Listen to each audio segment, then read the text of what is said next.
ಇವನು ನಮ್ಮನ್ನು ಕರ್ಕೊಂಡು ಹೋಗ್ತಾರೆ ಮುಂದೆ. ಕರ್ಕೊಂಡು ಹೋಗ್ಬಿಟ್ಟು ಆ ಜಾಗದಲ್ಲಿ ರ್ಯಾಕಲ್ಲೆಲ್ಲೋ ಇಟ್ಟಿರ್ತಾರೆ, ತೆಗೆದು ಶೂ ಎತ್ತಿಡ್ತಾರೆ. ಇದೇ ಅವ ಶೂ ಹಾಕೊಂಡಿದ್ದು, ಇದೇ ಬಟ್ಟೆ ನಾನು ಹಾಕೊಂಡಿದ್ದು ಅಂತ ನಮ್ಮ ಮುಂದೆ ಇಡ್ತಾರೆ. ಬಿಫೋರ್ ಪಂಚಾಸ್ ನಾವು ಬರೀದೆ ಪಂಚನಾಮೆ ಅಂತಂದ್ರೆ ಬಿಹಾಫ್ ಆಫ್ ಪಂಚಾಸ್ ಬರೀತೀವಿ ನಾವು. ನಾವಲ್ಲಿ ಏನು ನಾವು only we are only missionary. ಗೊತ್ತಿರುತ್ತೆ ಸರ್, ಈಗ ಪಂಚಾರ್ಗೆ ಹೇಗೆ ಗೊತ್ತಿರುತ್ತೆ? ಈಗ ಅವ್ರು ಹೇಳ್ತಾರೆ ನಾನು ಈ ತರದೊಂದು ಬ್ಲಾಕ್ ಕಲರ್ ಜೀನ್ಸ್ ಪ್ಯಾಂಟ್, ಅಥವಾ ಎಷ್ಟು ಜೀನ್ಸ್ ಪ್ಯಾಂಟ್ ಇದೆಯೋ ದರ್ಶನ್? ಅಲ್ಲಲ್ಲ, ಅವನು ಏನು ಹಾಕೊಂಡಿರ್ತಾನೆ ಅದನ್ನ ಅಂತ ಕೊಡ್ತಾನೆ. That is the next issue. ಅದು ಅವತ್ತು ಹಾಕೊಂಡಿರೋದು ಈ ಪ್ಯಾಂಟು, ಈ ಶರ್ಟು, ಈ ಚಪ್ಪಲಿ, ನಾನು ಅಫೆನ್ಸ್ ಹಾಕೊಂಡಿದ್ದೀವಿ ದಿವಸ ಅದನ್ನ ಸೀಸ್ ಮಾಡ್ತೀವಿ ನಾವು. ಈಗ ಅಲ್ಲಿ ಸೀಸ್ ಮಾಡ್ತೀರಾ? ಹೌದು. ಸೀಸ್ ಮಾಡಿದ್ಮೇಲೆ ತಗೊಂಬಂದು ಆರೋಪಿ ಮುಂದೆ ಇಟ್ಟು ನೋಡಪ್ಪ ಇದೇನೋ ಹಾಕಿದ್ದು ಅಂತ ಕೇಳ್ತಿರಲ್ವ? ಇಲ್ಲ, ಆರೋಪಿ ಕರ್ಕೊಂಡೇ ಹೋಗ್ಬೇಕು. ನೀವು ಕರ್ಕೊಂಡು ಹೋಗಿಲ್ಲ, ಕರ್ಕೊಂಡು ಹೋಗ್ಲೇಬೇಕು. ಇಲ್ಲ ನಿಮ್ಗೆ ಹೆಂಗಾಗುತ್ತೆ ರಿಕವರಿ ಹೆಂಗಾಗುತ್ತೆ? ಅದನ್ನು ಮಾಡಿದಾರೋ ಇಲ್ವಂತ ಎತ್ಕೊಂಡು ಬರೋದೇ ಇಲ್ಲ. ಆಪ್ಷನ್ ಇದೆಯಾ? ಅಲ್ಲಿ ಆರೋಪಿನ ಕರ್ಕೊಂಡು ಹೋಗ್ದಿರಾ ಅವ್ನು ಹೇಳ್ದಂತ ವಸ್ತುಗಳನ್ನ ಸೀಸ್ ಮಾಡ್ಕೊಂಡ್ಬಂದು ನೋಡಪ್ಪ ಇದೇನ ಅಂತ ಕೇಳ್ಬೋದಾ? ಕೇಳ್ತಾರ? ಮುಟ್ಟುವಾಗೇ ಇಲ್ಲ. ನೀವು ಅಲ್ಲಿ ನೀವು ಹೋಗಲ್ದ ಅಲ್ಲಿ ಬೇರೆ ಇಟ್ಬಿಟ್ಟಿದ್ದಂಗೆ ಆಗ್ಬಿಡಲ್ವ? ಹಂಗ ಆಗಲ್ಲ, ಕಾನೂನಲ್ಲಿ ಹಂಗಿಲ್ಲ. ಅದು ಕಾನೂನು ಎವಿಡೆನ್ಸ್ ಅಂತ ಅಂದ್ರೆ ರಿಕವರಿ ಮಾಡ್ತಕ್ಕಂಥದ್ದಲ್ವ ಇಂಪಾರ್ಟೆಂಟ್. ಅದು ಜಾಗಗಳಲ್ಲಿ ದ ಕ್ಯೂರ್ಡ್ ಲೆಟರ್ಸ್ ನಮ್ಮನ್ನ ಕರ್ಕೊಂಡು ಹೋಗ್ತಾನ ಅವನು. ಈಗ ಕರ್ಕೊಂಡು ಹೋಗಿಲ್ಲ ಅಂದ್ರೆ ಫೇಲ್ಯೂರಾ? ಅರೆ ಕರ್ಕೊಂಡು ಹೋಗ್ಲಿಲ್ಲ ಅಂತಂದ್ರೆ ರಿಕವರಿನೇ ಅಲ್ಲ ಅದು. ದಟ್ ಈಸ್ ಇದಕ್ಕೆ ಅವರು ಸುಳ್ಳು ಸುಳ್ಳು ಅಂತ ಹೇಳ್ತಿದ್ದಾರೆ. ರಿಕವರಿನೇ ಬರಲ್ಲ. ಆಗ ರಿಕವರಿ ಬರಲಿಲ್ಲ ಅಂತ ಅಂದಮೇಲೆ ನೀವು ಅಲ್ಲಿ 1000 ಜನ ಸುತ್ಕೊಬಿಡ್ಲಿ, ಮಿಲಿಟ್ರಿ ಯಾವ ಬೇರೆ ಇನ್ಯಾರು ಶತ್ರುಗಳು ಸೇರ್ಕೊಬಿಡ್ಲಿ, ಅದು ಇಮ್ಮೆಟೀರಿಯಲ್ ಇಶ್ಯೂ ಪೊಲೀಸವ್ರ ಮುಂದೆ. ಆ ಜನ ಸೇರ್ಕೊಬಿಡ್ತಾರೆ. ಅದಕ್ಕೆ ನಾವೇ ಹೋಗಿ ಅವೆಲ್ಲ ಕಾಕೊಂಡು ಬುಲಿಸ್ತಾರೆ. ಅವೆಲ್ಲ ಮಾಡೋಕ್ಕಾಗೋದಿಲ್ಲ. ಆ ಥರ ಇರಲ್ಲ ನನ್ನ ಲೆಕ್ಕದಲ್ಲಿ. ಈ ಥರ ಹೇಳ್ತಾ ಇರೋದ್ರಿಂದ ಪ್ರಾಸಿಕ್ಯೂಷನ್ ಅವರು ಹೇಳಿ ಇಷ್ಟೊಂಥರ ದೇವರಾಣೆ ಖಂಡಿತವಾಗಿರಲ್ಲ. ಯಾಕೆ ಅಂತಂದರೆ ಕರ್ಕೊಂಡು ಹೋಗಲೇಬೇಕು. ಇವ್ರು ಹೋಗ್ಬಿಟ್ಟು ಸುಮ್ಮನೆ ಯಾವ್ದು ಇವತ್ತು ಹಾಕಿದ್ರು ಕೊಡ್ರಿ, ಅದನ್ನು ಒಂದು ಬ್ಯಾಗ್ ಹಾಕಿ ಕೊಡ್ರಿ, ನಾವು ಎತ್ಕೊಂಡು ಹೋಗ್ತೀವಿ. Nothing doing. ನೀವು ಏನೇ ಒಂದು ಸಣ್ಣ ಮೆಟೀರಿಯಲ್ನು ಸೀಸ್ ಮಾಡಬೇಕು ಅಂತಂದರೆ you should go along with ಏನು what he has already narrated this voluntary statement and along with the panchayat we should go and recover the materials.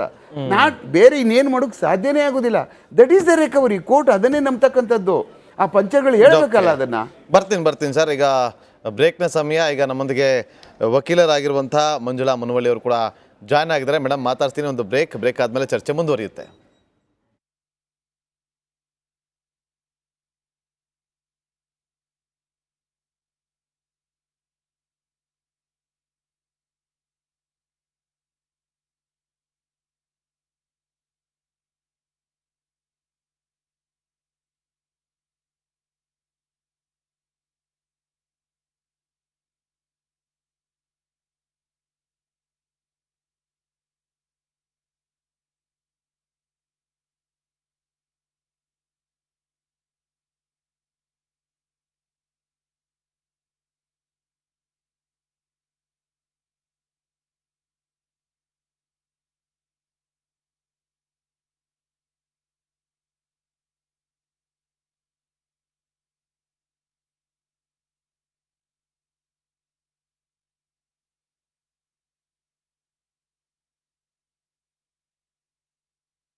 ಆರಂಭ ಮಾಡಿದಾಗಿಂದ ನಮಗೆ ಚರ್ಚೆಗಳನ್ನು ಮಾಡ್ತಾ ಬರುವಂಥ ಸಂದರ್ಭದಲ್ಲಿ ಗೊತ್ತಾಗಿರುತ್ತೆ ಅಂತಂದರೆ ಎಲ್ಲೋ ಒಂದು ಕಡೆ ಇನ್ವೆಸ್ಟಿಗೇಷನಲ್ಲಿ ಒಂದಷ್ಟು ಲೂಪ್ ಹೋಲ್ಸ್ಗಳು ಮಾಡಿರೋದು ಗೊತ್ತಾಗ್ತಾ ಇದೆ, ಸ್ಪಷ್ಟವಾಗಿ ಗೊತ್ತಾಗ್ತಾ ಇದೆ. ಮಂಜುಳಾ ಮುನವಳ್ಳಿ ಅವರಿಗೆ ಪ್ರಶ್ನೆ ಮಾಡ್ತೀನಿ. ಈ ಮೇಡಮ್ ಸಿಗುತ್ತಾ ಬೇಲು? ಸರ್, ಚಾರ್ಜ್ ಶೀಟಲ್ಲಿರ್ತಕ್ಕಂಥ ಎಲ್ಲ ಲೋಪಗಳನ್ನ ನೋಡಿದ್ರೆ ಖಂಡಿತವಾಗಿ ಸಿಗುತ್ತೆ. ಲೋಪ ಇದೆ ಅಂತ ಖಂಡಿತವಾಗಿ ಸರ್ ಲೋಪ ಇದೆ. ಅವರ ಏನು ದರ್ಶನ್ ಅವರ ಸ್ವ ಇಚ್ಛಾ ಹೇಳಿಕೆಯಲ್ಲಿ ಹೇಳಿದ್ದಾರೆ. ಒಂದು ಮೊದಲನೇ ಪಾಯಿಂಟು, ನಾನು ಸಿ ವಿ ನಾಗೇಶ್ ಅವರ ಆರ್ಗ್ಯುಮೆಂಟ್ಸ್ನ ಇಲ್ಲಿ ಕೋಟ್ ಮಾಡೋದಾದರೆ, ಒಂದು ಕಡೆ ಅವ್ರು ಹೇಳಿದ್ದಾರೆ ನಾನು ಚಪ್ಪಲಿ ಹಾಕ್ಕೊಂಡಿದ್ದೆ ಅವತ್ತು ಅಂತ ಸ್ವ ಇಚ್ಛಾ ಹೇಳಿಕೆಯಲ್ಲಿ. ಆದರೆ ಇವ್ರು ರಿಕವರಿ ಮಾಡಿರೋದು ಅವ್ರ ಮನೆಯಿಂದ ಸೀಸ್ ಆಗಿರೋದು ಶೂನ. ಸೊ ಇದು ಮೇನ್ ಡಿಫಾಲ್ಟ್ ಸರ್. ಯಾಕಂತಂದರೆ ಸ್ವ ಇಚ್ಛಾ ಹೇಳಿಕೆನೇ ಇವರು ಕರೆಕ್ಟಾಗಿ ಮಾಡಿಲ್ಲ ಅಂತಂದರೆ ಉಳಿದದ್ದು ಇನ್ವೆಸ್ಟಿಗೇಷನ್ ಎಷ್ಟು ಟ್ರಾನ್ಸ್ಪರೆಂಟಾಗಿ ಮಾಡಿದ್ದಾರೆ ಅನ್ನೋದು ಕೂಡ ಒಂದು ಪ್ರಶ್ನೆ. ಕೋರ್ಟ್ ಮುಂದಾಗಿರ್ಬೋದು, ಜನಗಳ ಮುಂದಾಗಿರ್ಬೋದು. ಅದ್ರದ್ದು ಮುಂದುವರೆದ ಭಾಗವಾಗಿ ಸ್ವ ಇಚ್ಛಾ ಹೇಳಿಕೆಯಲ್ಲಿ ಮತ್ತೆ ದರ್ಶನ್ ಅವ್ರದ್ದು ಏನೂ ರೋಲ್ ತೋರಿಸಿಲ್ಲ. ಸಣ್ಣ ಪುಟ್ಟ ಅಫೆನ್ಸ್ಗಳಿಗೆ ತೋರಿಸುವಂಥ ರೋಲ್ಗಳನ್ನ ಸ್ವಇಚ್ಛೆ ಹೇಳಿಕೆಯಲ್ಲಿ ತೋರಿಸಿದ್ದಾರೆ.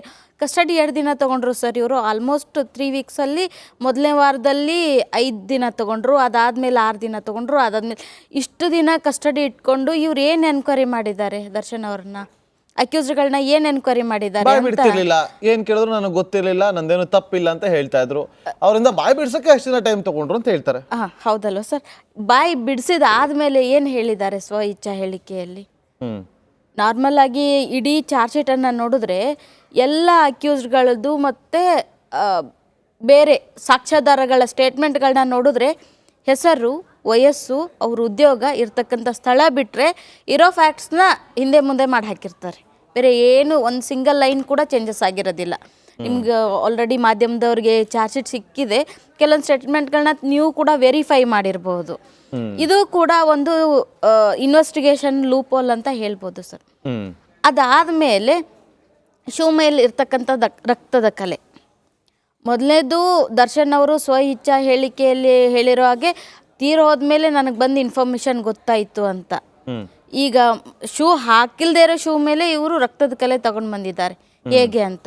ಇನ್ನೊಂದು, ಯಾರು ಡೆಡ್ ಬಾಡಿ ಸಿಕ್ಕಲ್ಲಿ ಅದಾದಮೇಲೆ ಪೋಸ್ಟ್ ಮಾರ್ಟಮ್ ಕಳಿಸೋದು ಕೂಡ ಲೇಟ್ ಮಾಡಿದ್ದಾರೆ. ಆಮೇಲೆ ಆ ಒಂದು ಏನು ಕೆರೆಯ ಭಾಗದಲ್ಲಿ ಸಿಕ್ಕಿರ್ತಕ್ಕಂಥ ಮೃತದೇಹದ ಮೇಲೆ ನಾಯಿಗಳೆಲ್ಲ ಕಚ್ಚಿರೋ ಕಲೆಗಳಿದೆ. ಅದನ್ನೇ ದರ್ಶನ್ ಮಾಡಿರೋ ಹಲ್ಲೆ ಅನ್ನೋದು ಹಲ್ಲೆ ಅಂತ ಹೇಳಿ ಪ್ರಾಸಿಕ್ಯೂಷನ್ ಪ್ರೂವ್ ಮಾಡಿದೆ. ಅದು FSL ರಿಪೋರ್ಟಲ್ಲಿ ಏನಿದೆ ಅನ್ನೋದು ಕೂಡ ನಾವು ನೋಡಬೇಕಾಗಿರ್ತಕ್ಕಂಥದ್ದು. ಪೋಸ್ಟ್ ಮಾರ್ಟಮ್ ರಿಪೋರ್ಟಲ್ಲಿ ಏನು ಬರಬೇಕಾಗಿರುತ್ತೆ ಅಂತ ನೋಡಬೇಕಾಗಿರ್ತಕ್ಕಂಥ ವಿಚಾರ. ಮತ್ತು ಈಗ ಆಲ್ರೆಡಿ ಚಾರ್ಜ್ ಶೀಟ್ ಫೈಲ್ ಆಯಿತು ಸರ್. ಆಮೇಲೆ ಐ ವಿಟ್ನೆಸ್ಗಳನ್ನ ಮೊದಲೇ ದಿನದಿಂದ ಮಾತಾಡ್ಕೊಂಡು ಬರ್ತಿರೋದಾದರೆ 3 ಜನ ಐ ವಿಟ್ನೆಸ್ಗಳು. ಒಬ್ಬರು ಝೊಮ್ಯಾಟೊ ಬಾಯಿ, ಆಮೇಲೆ ಅವನು ಝೊಮ್ಯಾಟೊ ಸ್ವಿಗ್ಗಿ ಬಾಯಿ, ಆಮೇಲೆ ಒಬ್ಬರು ಸೆಕ್ಯೂರಿಟಿ ಗಾರ್ಡು ಮತ್ತು ಸಡ್ನ ಸೆಕ್ಯೂರಿಟಿ. ಇವ್ರು 3 ಜನ ಮಾತ್ರ ಐ ವಿಟ್ನೆಸ್ಗಳು ಹೇಳಿದ್ದಾರೆ. ಐ ವಿಟ್ನೆಸ್ ಒಬ್ಬರು 164 ಸ್ಟೇಟ್ಮೆಂಟಲ್ಲಿ ಸೆಕ್ಯೂರಿಟಿ ಗಾರ್ಡ್ ಅವ್ರು ಕಾರ್ ಬಂದು ಹೋಗಿದೆ ಅಂತ ಹೇಳಿದ್ದಾರೆ, ದರ್ಶನ್ ಅವ್ರು ಇದ್ದಾರೆ ಅಂತ ಹೇಳಿಲ್ಲ ಕಾರಲ್ಲಿ. ಅಲ್ಲ, ಅವರು ಟಿಂಟೆಡ್ ಗ್ಲಾಸ್ ಹಾಕೊಂಡಿರ್ತಾರೆ, ಗೊತ್ತಾಗೋದಿಲ್ಲ, ಕಾಣಿಸೋದಿಲ್ಲ. ಅದೇ ಸರ್, ಕಾನೂನಿನ ಅಡಿಯಲ್ಲಿ ಅವ್ರು ಕರೆಕ್ಟಾಗಿ ಹೇಳಿದ್ರಲ್ಲ, ಕಾರ್ ಬಂದು ಹೋಗಿದೆ ಅಂತ ಹೇಳಿದ್ರು ಅಷ್ಟೇ. ಒಳಗಡೆ ಯಾರು ಕೂತೆ ಅಂತ ಇವ್ರೇನು ಇಟ್ಕೊಂಡು ಹೋಗ್ತಾರೆ? ಐ ವಿಟ್ನೆಸ್ ನೀವು ದರ್ಶನ್ ಅವರೇ ಕೊಂದಿದ್ದಾರೆ ಅಂತ ಹೇಗೆ ಹೇಳ್ತೀರಿ? ಒಳಗಡೆ ಇರ್ಬೋದು, ಇರ್ಲಿಕ್ಕಿಲ್ಲ, ಪ್ರಿಸಂಪ್ಷನ್ ಅದು ಕೋರ್ಟ್ ಮುಂದೆ. ದರ್ಶನ್ ಅವರೇ ಕೊಂದಿದ್ದಾರೆ ಅಂತ ನಾನು ಹೇಳಿಲ್ಲಲ್ಲ, ಹೇಳಿಲ್ಲ. 164 ಅಲ್ಲಿ ಹೇಳಿಲ್ಲ ಅವ್ರು ಕೊಂದಿದ್ದು. ಅಂದ್ರೆ ಇದು ಪ್ರಾಸಿಕ್ಯೂಷನ್ ಹೇಗೆ ಚಾರ್ಜ್ ಶೀಟ್ ಅಲ್ಲಿ ಫೇಲ್ ಮಾಡಿದೆ ಅನ್ನೋದನ್ನ ನಾನು ನಿಮಗೆ ಎಕ್ಸ್ಪ್ಲೇನ್ ಮಾಡ್ತಾ ಬರ್ತಿದ್ದೀನಿ ಸರ್. ಇದರಿಂದ ಆಚೆಗೆ ಮತ್ತೆ ಇವ್ರು ಇನ್ನೊಬ್ರು ಯಾರು ಅನುಗ್ರಹ ಅಪಾರ್ಟ್ಮೆಂಟ್ ಗಾರ್ಡ್ ಇದಾರಲ್ಲ, ಅವ್ರಿಗೆ ಹಿಂದಿ ಬರುತ್ತಂತೆ, ಕನ್ನಡ ಬರೋದಿಲ್ಲ ಅಂತೆ. ಇವ್ರು ಕನ್ನಡದಲ್ಲಿ ಚಾರ್ಜ್ ಶೀಟ್ ಅಲ್ಲಿ ಅವ್ರದ್ದು 162 ಸ್ಟೇಟ್ಮೆಂಟ್ ಹಾಕಿ. ಒಂದು ನಿಮಿಷ ಸರ್, ಈ ಥರ ಆಗುತ್ತಾ? ಯಾಕಂದ್ರೆ ಯೂಶಲಿ ನೋಡಿ, ಈಗ ಅಲ್ಲಿ ಪ್ರಮುಖವಾಗಿ ಈಗ ಇದೊಂದು ವಿಚಾರ ಎದ್ದಿದೆ. UAP ಆ್ಯಕ್ಟ್ ಮತ್ತು ಒಂದು ಕೋಕಾ ಆ್ಯಕ್ಟ್ ಬಗ್ಗೆ ಮಾತಾಡಿದ್ರೆ ಆಮೇಲೆ ಪ್ರಶ್ನೆ ಮಾಡ್ತೀನಿ. ಈಗ ಅಲ್ಲಿ ಯಾರಾದರೂ ಒಂದು ಸ್ಟೇಟ್ಮೆಂಟನ್ನು ದಾಖಲು ಮಾಡಬೇಕಾದ್ರೆ ಅವರು ಏನು ಹೇಳ್ತಾರೋ ಅದು ಅದೇ ಭಾಷೆಯಲ್ಲಿ ದಾಖಲು ಮಾಡಬೇಕಾ, ಅಥವಾ ಅವ್ರು ಹೇಳಿದ್ದನ್ನು ಕನ್ನಡ ಟ್ರಾನ್ಸ್ಲೇಟ್ ಮಾಡಿ ಅದನ್ನು ದಾಖಲು ಮಾಡಬೇಕಾ? ಬೆಂಗಳೂರಿನಲ್ಲಿ ಇದೊಂದು ಚಾಲೆಂಜ್, ಬಿಗ್ಗೆಸ್ಟ್ ಚಾಲೆಂಜ್ ಇದು. ನಾವು ಕೇಸ್ಗಳು ಮಾಡುವಂಥ ಸಮಯದಲ್ಲಿ 50% ಲೋಕಲ್ ಲ್ಯಾಂಗ್ವೇಜ್ ಗೊತ್ತಿರದಿರ್ತಕ್ಕಂಥವ್ರು ಇರ್ತಾರೆ ನಮಗೆ. ಅವಾಗ ನಾವುಗಳು ಒಬ್ಬರನ್ನ ಹಿಂದಿ ಆ ಭಾಷೆ ಗೊತ್ತಿರ್ತಕ್ಕಂಥವ್ರು, ನಮ್ಮ ಪೊಲೀಸ್ ಕಾನ್ಸ್ಟೇಬಲ್ಲು, ನಮ್ಮವ್ರು ಯಾರೋ ಅಧಿಕಾರಿಗಳು ಭಾಳ ಚೆನ್ನಾಗಿ ಅವನೇನು ಹೇಳ್ತಾ ಇದ್ದಾನೆ ಅಂತ ಹೇಳ್ಬಿಟ್ಟು ಹೇಳ್ತಾ ಇದ್ದಾನೆ ಅನ್ನುವಂಥದ್ದನ್ನ ಅವನ ಹತ್ರ ಕೇಳಿಸ್ಕೊಂಡಾದ್ಮೇಲೆ ಇಂಥವರು ಅವನಿಗೆ